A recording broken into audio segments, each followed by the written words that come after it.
viewpoint dependency on the human adult.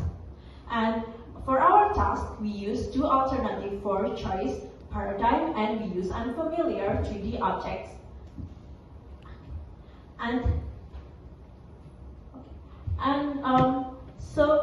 We test the participant using some limited viewpoints of a unfamiliar 3D objects, and then we test the participants using target object and the structure object. And here's the process of the experiment.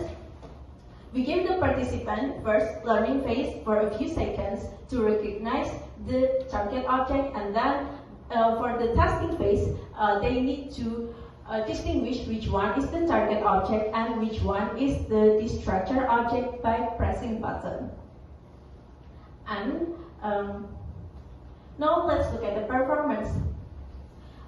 For the train views, the accuracy is high, and for the task view that fall between the training view, the accuracy is also relatively high, and for the test view that falls slightly beyond the train view here,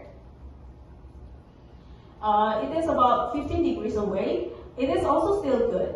It suggests that there's some kind of viewpoint tolerance, or that our brain has ability to handle small changes from what we have already learned.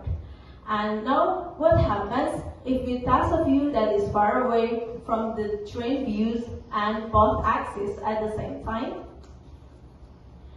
And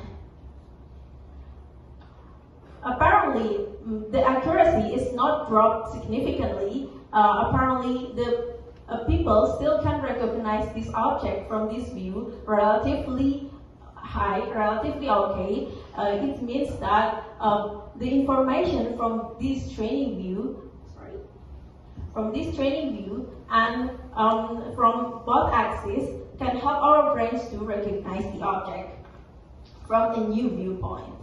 So, in conclusion, for the train view has the same performance as interpolated, and interpolated has the higher performance compared to extrapolated, and extrapolated higher performance compared to double extrapolated.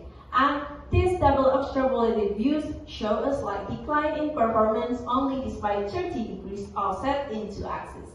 This can be taken as evidence for some form of integration across the two axes. And in follow-up experiments, we investigate the nature of this integration. Thank you. One quick question. Okay. If